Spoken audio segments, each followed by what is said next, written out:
Hey guys, welcome back to our YouTube channel BK Google. आपके लिए, आप तमाम प्रदेश वासियों, झारखंड वासियों के लिए सबसे गुड न्यूज़ की बात यह है, जो भी युवा बेरोजगार हैं उसके लिए गुड न्यूज़ है। झारखंड कर्मचारी चयन आयोग के द्वारा झारखंड की प्रथम 2022 वर्ष की परीक्षा, झारखंड उत्पाद सिपाही प्रतियोगिता परीक्षा 2022 को झारखंड सरकार ने नोटिफिकेशन जिसके लिए जारी कर दिया है। तो आइए हम इस सिपाही प्रतियोगिता के परीक्षा के बारे में स्टेप बाय स्टेप इसके बारे में full detail A to Z detail जानने का प्रयास करते हैं। सबसे पहले कार्मिक प्रशासनिक सुधार एवं राजभाषा विभाग झारखंड सरकार के पत्र 134 दिनांक 11/1/2022 के द्वारा ही इससे निकालने के लिए इस वैकेंसी को जनता के बीच में लाने के लिए सरकार ने आवेदन दिया था और उसे मान्यता दी गई है। और इस आवेदन को अगर आप आवेदित करना चाहते हैं, अप्लाई करना चाहते हैं, तो इसके लिए एक ही उसका ऑफिशियल वेबसाइट है www.jssc.nic.in पर आप लॉगिन करके आवेदन समर्पित कर सकते हैं। इसके लिए परीक्षा शुल्क 100 रुपया है। परीक्षा शुल्क में अनुसूचित जनजाति, अनुसूचित जाति को 50 रुपया लगेंगे, मतलब उसके लिए 50% परीक्षा शुल्क का आरक्षण दिया गया है आरक्षित सीट के तहत। और अगर आप आवेदन डाल देते हैं, अगर आप आवेदन अप्लाई कर देते हैं, उसके बाद अगर आप परीक्षा में शुल्क भुगतान नहीं करते हैं तो आपका आवेदन को स्वीकार नहीं किया जाएगा। यह स्पष्ट इस वैकेंसी में स्पष्ट कर दिया गया है, इस वैकेंसी के PDF में। तो आप ध्यान रहे कि अगर आप आवेदन कर चुके हैं या आवेदन करने वाले हैं तो आप शुल्क, जो इसका आवेदन शुल्क है, उसे जरूर समर्पित करें, और नहीं तो आपके आवेदन को स्वीकार नहीं किया जा सकता है। परीक्षा शुल्क जो है नॉन रिफंडेबल है, अर्थात आप एक बार परीक्षा शुल्क दे देते हैं और आप एग्जाम दे या नहीं दे या कोई भी हो, आप उसको रिफंड नहीं पा सकते हैं। तो झारखंड उत्पाद सिपाही प्रतियोगिता परीक्षा 2018 में एक बार वैकेंसी आई हुई थे, तो उनके लिए यह शर्त यह है कि इनको परीक्षा शुल्क नहीं देना पड़ेगा। दोस्तों, इस बात का ध्यान रखें कि अगर आपने झारखंड उत्पाद सिपाही प्रतियोगिता परीक्षा 2018 में अप्लाई किया हुआ है ऑलरेडी, तो उनको आवेदन शुल्क नहीं देना होगा। परंतु जो नया आवेदन है, जिसका नया निबंधन होगा, जिसका नया रजिस्ट्रेशन होगा, उसे किसी प्रकार का छूट नहीं दिया गया है। तो दोस्तों, आप मेरे इस यूट्यूब चैनल को यथासंभव लाइक करें, सब्सक्राइब करें, शेयर करें, बेल बटन को दबाएं, कमेंट भी करें, क्योंकि मैं आपको पूरा जानकारी इस चैनल के माध्यम से मैं आपको पूरा जानकारी दूंगा कि झारखंड उत्पाद सिपाही प्रतियोगिता परीक्षा में क्या शर्तें हैं, क्या नियम है।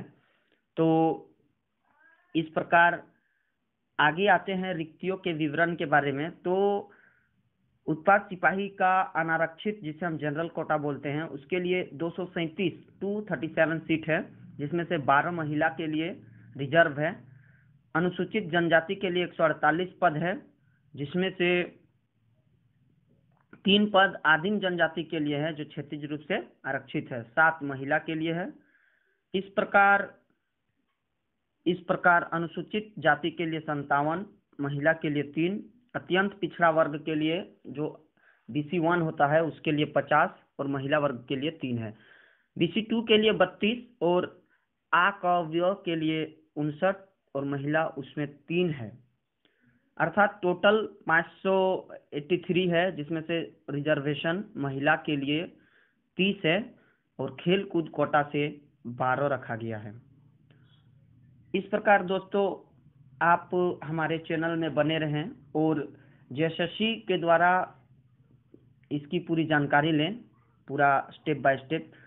तो उसके बाद इस सिपाही में वेतनमान में हम आते हैं। इसका पे लेवल, जो पे मैट्रिक्स लेवल है, वो 2 है, और उसमें 19,900 से लेकर 63,200 के बीच आपको पेमेंट की जाएगी। और इसके लिए आपको क्या क्वालिफिकेशन है? क्वालिफिकेशन मान्यता प्राप्त किसी भी शैक्षणिक संस्थान से 10वीं उत्तीर्ण होना चाहिए या मैट्रिक उत्तीर्ण होना चाहिए, जिसे हम लोग मैट्रिक बोलते हैं। 10वीं जो झारखंड बोर्ड के द्वारा मैट्रिक का एग्जाम ली जाती है, कम से कम 10वीं उत्तीर्ण होना चाहिए। और मैक्सिमम पढ़ाई की कोई सीमा नहीं है दोस्तों। आप 10वीं पास कर चुके हो, उसके बाद मैक्सिमम अगर उम्र में आपने जितना उम्र आपके लिए वो कैटेगराइज है, उसमें आपने जितना भी स्टडी किया हो तो उससे कोई फर्क नहीं पड़ता है। मिनिमम क्वालिफिकेशन मैट्रिक है दोस्तों। उसके बाद यहाँ दिया गया है कि जो आप 10th पास किए हो वो कंपलसरी है कि झारखंड राज्य का अवस्थित मान्यता प्राप्त शैक्षणिक संस्थान से उत्तीर्ण होना आवश्यक है, तथा अभ्यर्थियों को स्थानीय रीति रिवाज, भाषा एवं परिवेश का ज्ञान होना चाहिए, जो बेहद ही पॉइंट वाली बात है। इसमें आपको क्लियर कर दिया जा रहा है कि अगर आप झारखंड बोर्ड से ही पास करेंगे तो आप इस आवेदन को अप्लाई कर सकते हैं। इस प्रकार जो आप खेलकूद में जो रिजर्वेशन दी गई है, खेलकूद वाले प्रतियोगिता वाले देखेंगे, ध्यान देंगे, जो भी ओलंपिक में या फेडरेशन के द्वारा द्वितीय या तृतीय स्थान की उपलब्धि की है, उन्हें मान्यता दी जाएगी। और झारखंड ओलंपिक और झारखंड फेडरेशन के द्वारा चैंपियनशिप प्रथम स्थान जो रहेंगे, उन्हीं को इन रिजर्वेशन का मान्यता दी जाएगी। इस प्रकार दोस्तों शारीरिक मापदंड उसके बाद आता है। तो अनारक्षित और आरक्षित वर्ग के लिए 160 सेंटीमीटर न्यूनतम हाइट होना चाहिए और 81 सेंटीमीटर सीना होना चाहिए। वहीं अनुसूचित जनजाति के लिए 155 और 79 होना चाहिए। अनुसूचित जाति के लिए भी वही सेम है, 155 और 79। BC1 BC2 के लिए भी जनरल जैसा 160 सेंटीमीटर हाइट और 81 सेंटीमीटर चेस्ट होना चाहिए। महिला वर्ग के लिए 148 सेंटीमीटर हाइट और चेस्ट कोई माप नहीं किया जाएगा। शारीरिक बनावट में किसी भी प्रकार का मुड़ा पैर मतलब आप समझ सकते हो दोस्तों, लंगड़ा के जो चलता है, मुड़ा पैर, मुड़ा घुटना। घानू पैर का अर्थ हुआ कि पैर नीचे का जो तलवा रहता है वो न मुड़ा हो। पैर समतल का फ्लैट फुट होता है दोस्तों, ये बहुत ही कंपलसरी है। आर्मी वगैरह में भी ये सब जांच की जाती है। स्थित सिरा, उंगलियों का उचित ढंग से नहीं मुड़ना, ये सब दृष्टिकोण, कलर ब्लाइंडनेस, रतौंधी, इस प्रकार की मेडिकल अवेयरनेस वाले को इस बहाली में शामिल नहीं किया जा सकता है दोस्तों। आप इस बात का ध्यान रहे। अगर आपको इनमें से किसी भी प्रकार की बीमारी हो तो आप मेडिकल में छट सकते हो, इसीलिए आप उसको पहले से ही इलाज कराएं या उसको ठीक करें।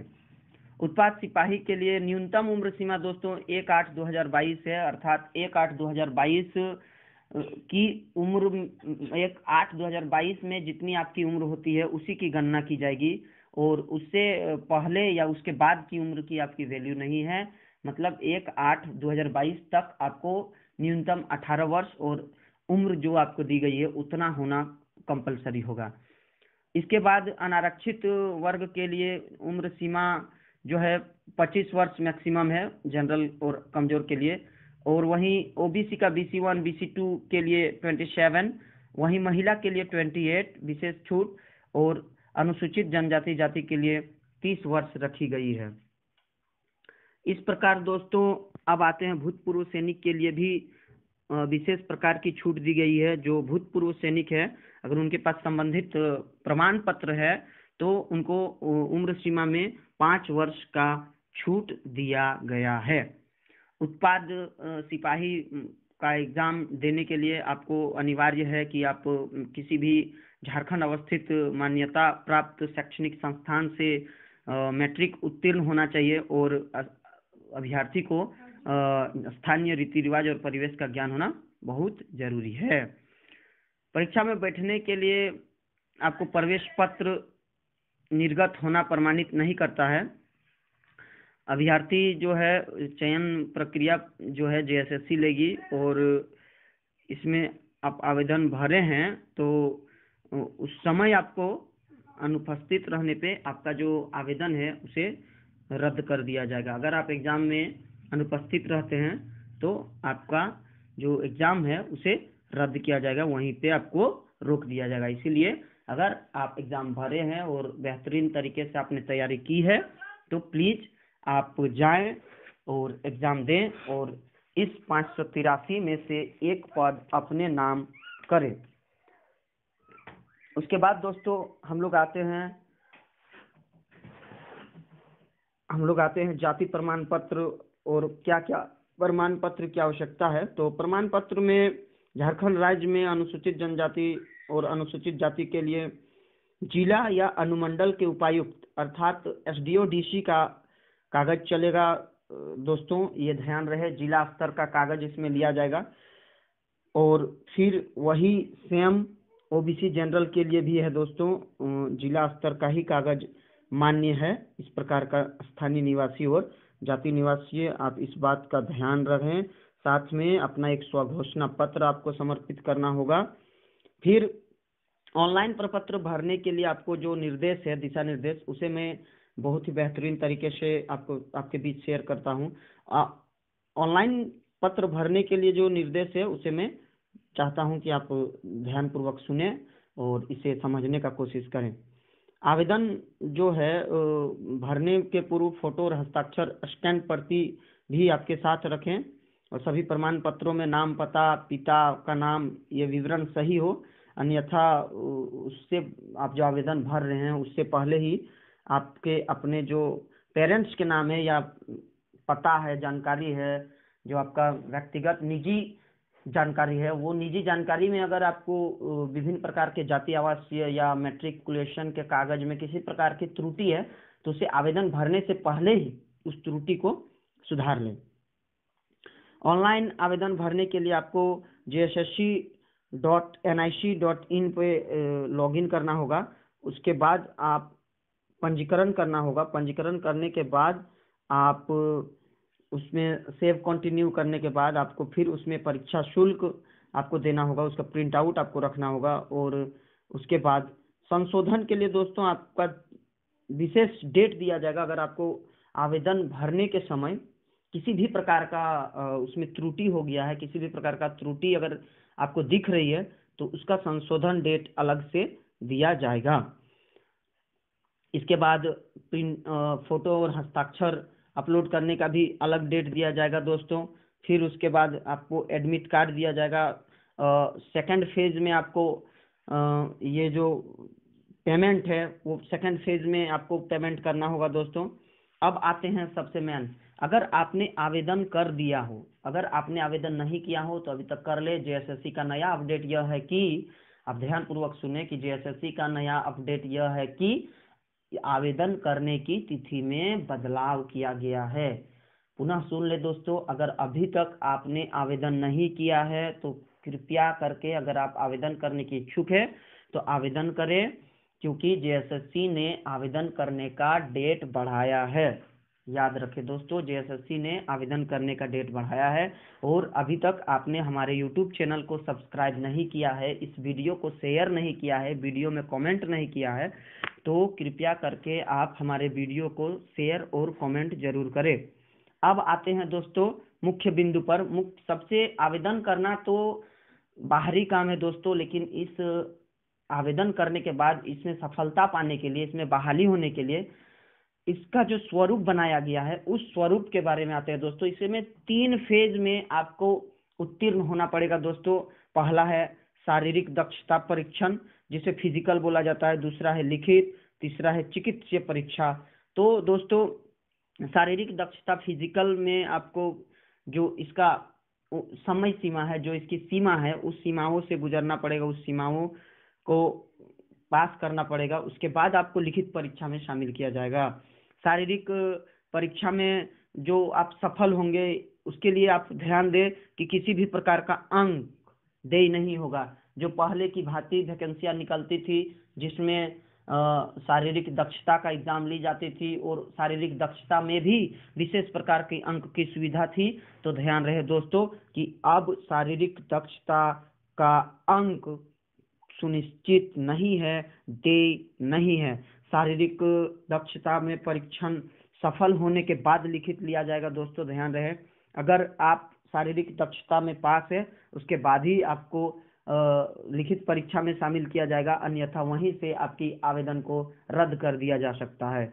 उसके बाद अगर आप उस शारीरिक दक्षता में आपको किसी प्रकार से फेल कर दिया जाता है तो आप अपेक्स मेडिकल बोर्ड के द्वारा आपको फिर से सुधार वाले रोग बीमारी में आपको फिर से शारीरिक दक्षता लेने की संभावना है। के बावजूद दोस्तों अगर आपको अयोग्य करा दी जाती है जेएसएससी के द्वारा कि आपने अयोग्य हो गए शारीरिक दक्षता में, तो उसकी जो सूची है वह आपको वेबसाइट www.jssc.nic पर मिलेंगी दोस्तों।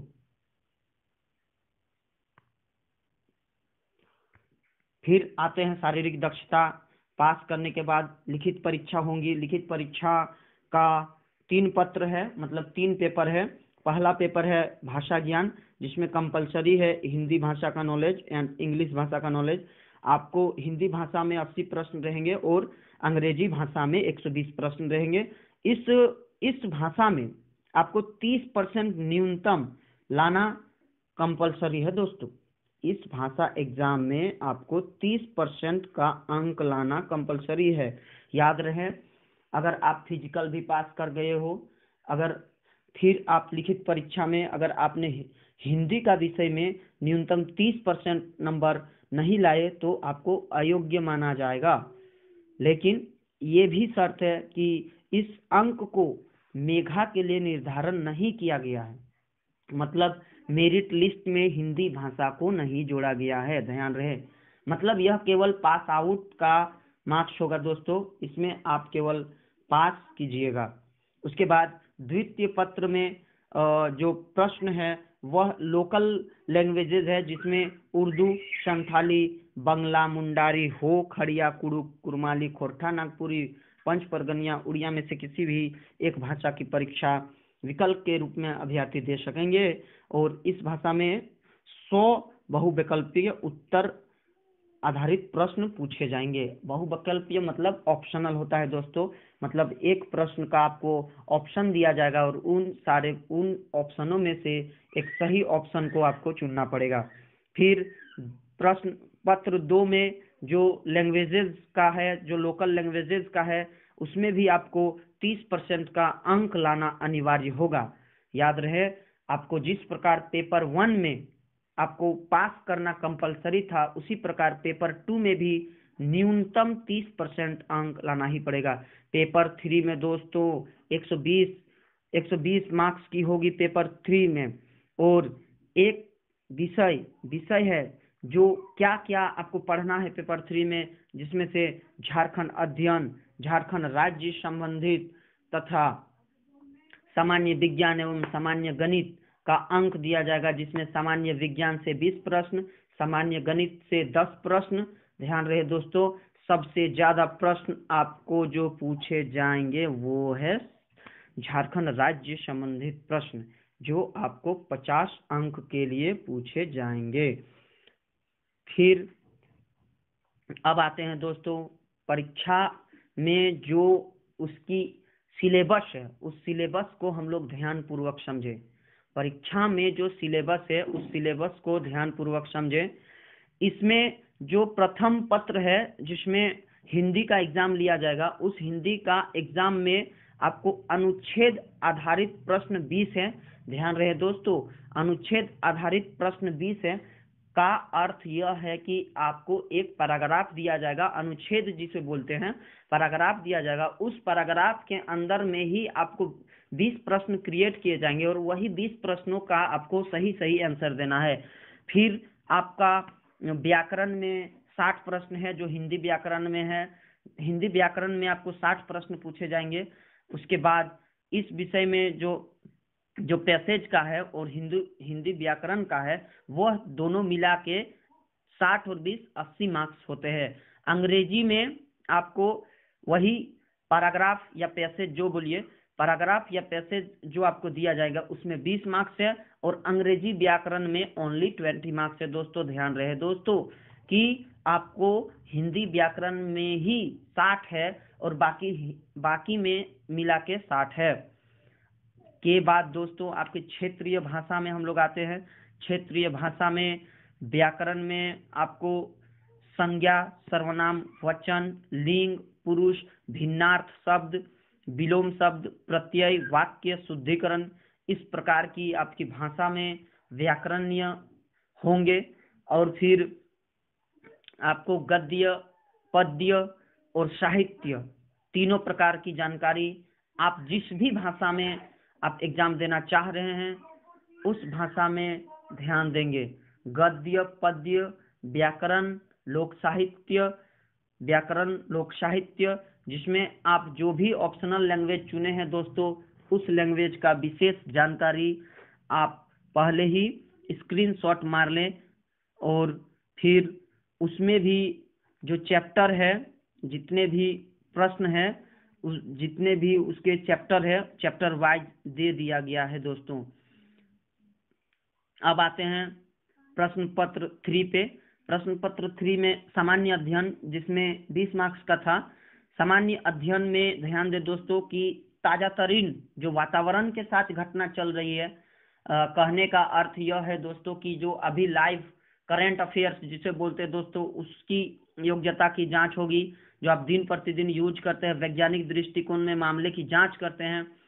समसामयिक करंट अफेयर्स होगा। राष्ट्रीय एवं राज्य स्तरीय पुरस्कार होगा। ध्यान दे दोस्तों, मैं जितने भी टॉपिक्स के बारे में बता रहा हूं, आप ध्यान पूर्वक सुने, आप ध्यान पूर्वक सुने। ये इतना बढ़िया तरीके से आपको कोई नहीं समझाएगा दोस्तों। आप ध्यान दे इन टॉपिक्स पे, इन विशेष टॉपिक्स ही आपका सिलेबस है। बहुत सारे स्टूडेंट्स, बहुत सारे आवेदनकर्ता को जानकारी ही नहीं होती है कि क्या पढ़ना है। तो ध्यान दे, करंट अफेयर, राज्य एवं राज्य स्तरीय पुरस्कार, भारतीय भाषाएं, भूगोल, ध्यान दे दोस्तों, भूगोल, पर्यावरण, स्वतंत्रता आंदोलन, ध्यान दे स्वतंत्रता आंदोलन, भारतीय कृषि और विशेषताएं, भारतीय संविधान, राज्य व्यवस्था, पंचायती राज, सामुदायिक विकास और झारखंड राज्य की सामान्य जानकारी ही में सामान्य अध्ययन आता है। फिर आता है 60 नंबर का झारखंड राज्य से संबंधित प्रश्न, जो बहुत ही मेरे अंदाज से इस एग्जाम को पास करने के लिए बहुत ही जरूरी है झारखंड राज्य से संबंधित ज्ञान, जिसका सिलेबस यह है कि झारखंड राज्य के भूगोल इतिहास, मतलब समझे दोस्तों, झारखंड राज्य की भौगोलिक स्थिति, ऐतिहासिक स्थिति, सभ्यता संस्कृति, भाषा साहित्य, खनिज, उद्योग, राष्ट्रीय आंदोलन और में झारखंड का योगदान, विकास योजनाएं और खेल खिलाड़ी से प्रश्न पूछे जाएंगे। सामान्य विज्ञान में दिन प्रतिदिन के अवलोकन में अनुभव विज्ञान पूछे जाएंगे। अर्थात नॉर्मल सी बात है दोस्तों कि सामान्य अध्ययन 10th लेवल का रहेगा। सामान्य अध्ययन के बाद शारीरिक दक्षता परीक्षा, सामान्य अध्ययन के बाद सामान्य गणित आएंगे। जो अंक गणित रहता है दोस्तों, सामान्यतः उसी से प्रश्न पूछा जाता है। सामान्यतः अंक गणित में जितने भी चैप्टर हैं दोस्तों, अंक गणित के अंतर्गत जो भी चैप्टर्स आते हैं उन्हें पूछा जाएगा। अर्थात कैलकुलेशन आपको तगड़ा होना चाहिए। कैलकुलेशन में ही अंक गणित है, जिसमें मैं जहां तक जानता हूं उम्र, लाभ हानि, प्रतिशत, साझेदारी, इन प्रकार के प्रश्नों को बार बार, इन प्रकार के चैप्टरों के प्रश्नों को बार बार रिपीट किया जाता है। तो आप हमारे यूट्यूब चैनल में दोस्तों बने रहें। आप यूट्यूब चैनल में बने रहने से आपकी यह बेनिफिट है कि मैं बार बार आपको ये समझाने का कोशिश करूंगा इनका सिलेबस, और इसमें आने वाली प्रश्न, विगत वर्ष के प्रश्नों को भी हल कराऊंगा। तो हमारे यूट्यूब चैनल को आप सपोर्ट करें, शेयर करें, सब्सक्राइब करें, और मैं इसकी जानकारी देता रहूंगा। थर्ड स्टेज में दोस्तों आपकी शारीरिक दक्षता का परीक्षण होगा, जिसमें से आपको 60 मिनट में 10 किलोमीटर का रन है, और महिला वर्ग के लिए 5 किलोमीटर 40 मिनट में है। ये क्षमा करें दोस्तों, यह आपकी प्रथम स्टेज की होगी, क्योंकि अभी नियमावली बदल दी गई है, और ये जो आपका वैकेंसी में जो ये दिखा रहा है, ये नियमावली चेंज हो गई है परीक्षा निकलने के बाद।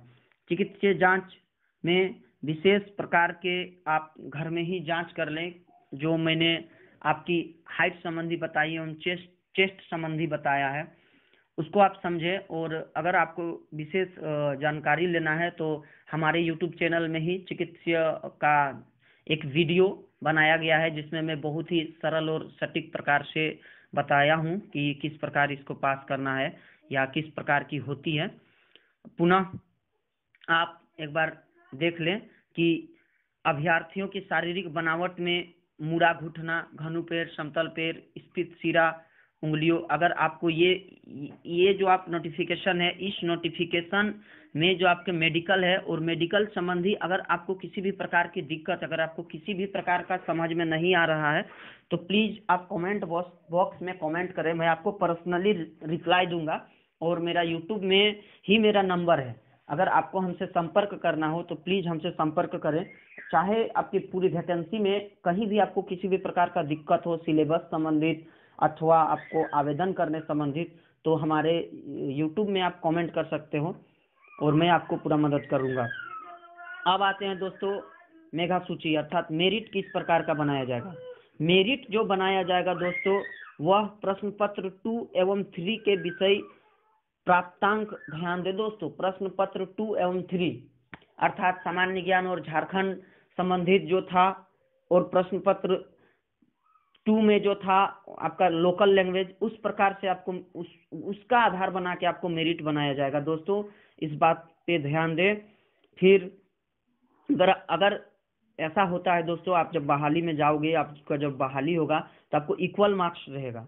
तो अगर इस प्रकार का होता है इक्वल मार्क्स, तो आपको जन्म तिथि समान पाई जाएगी। उन स्थिति में अगर इक्वल मार्क्स पाया जाता है तो जिसकी उम्र ज्यादा होगी उसे स्थान दिया जाएगा दोस्तों, ध्यान रहे। इसीलिए आपको जो कम उम्र वाले दोस्त लोग हैं, जो कम उम्र वाले जो पढ़ाई कर रहे हैं, उनको विशेष प्रकार का यह जानकारी होना चाहिए कि अगर आपका मार्क्स किसी से टैली कर जाता है तो आपको कम उम्र वाले को ही वरीयता दी जाएगी। और अगर जन्म तिथि एक हो जाती है दोस्तों, उम्र एक हो जाता है, उम्र टैली हो जाता है, तो 10 में जो प्राप्तांक है उस आधार पे आपका मेरिट लिस्ट का चयन होगा।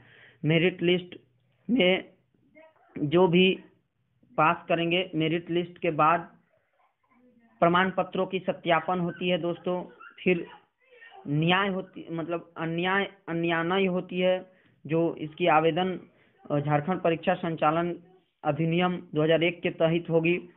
इस प्रकार अगर आप किसी प्रकार की गलती, फर्जीवाड़ा या गलत प्रमाण पत्र देते हो या तो आपकी उम्मीदवारी समाप्त कर दी जाएगी। ध्यान रहे दोस्तों, इतनी सारी करने के बाद अगर आपका किसी प्रकार का डॉक्यूमेंटेशन त्रुटि होता है तो आपको आपकी जो कैंडिडेटर है उसे समाप्त कर दी जाएगी, अर्थात आपको परीक्षा से बाहर निकाल दिया जाएगा। फिर दोस्तों आप जाने कि आपकी जो आवेदन पत्र या कब किन स्थिति में रद्द किया जाएगा, तो उम्र परीक्षा में निर्धारित जो सीमा है उससे ज्यादा नहीं होना चाहिए, या उम्र से आपको छाटेंगे, शैक्षणिक योग्यता से छाटेंगे, जो दिया गया है वही होना चाहिए। परीक्षा शुल्क अगर आप जमा नहीं करते हो तो आपको छाट सकता है।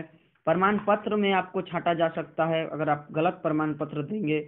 और आयोग में परीक्षा में अगर आप नकल करते हो, ध्यान रहे दोस्तों, अगर आप आयोग की परीक्षा में नकल करते हो तो भी आपको छांट दिया जाएगा, अर्थात आपको वहीं से आपको आपकी परीक्षा को रद्द कर दिया जाएगा।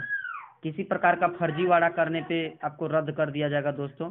फिर परीक्षा फल अगर आपके प्रकाशन हो जाती है तो आपको किसी प्रकार का क्वेश्चन हो तो 500 रुपया शुल्क के साथ, ध्यान रहे, अगर आप परीक्षा दिए, आपको किसी प्रकार की प्राप्तांक में किसी प्रकार की त्रुटि लग रही हो, आपको कॉन्फिडेंट है कि मेरा इतना मार्क्स आएगा, तो आप 500 रुपया शुल्क के साथ उसे आप पुनर्मूल्यांकन करा सकते हैं।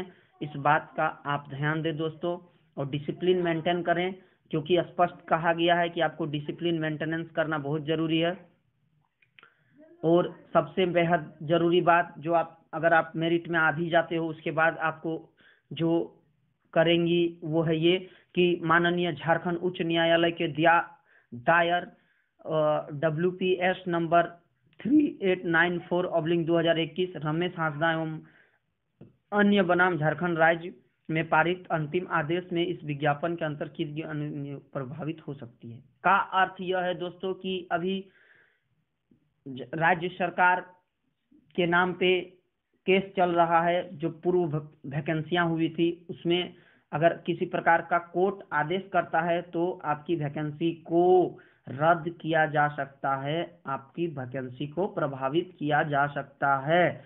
इस प्रकार आप देखें, सारा डॉक्यूमेंटेशन का PDF मैं आपको व्हाट्सएप कर दूंगा, डिस्क्रिप्शन बॉक्स में भी दे दूंगा, और सारा डॉक्यूमेंटेशन होने के बाद आपको जो है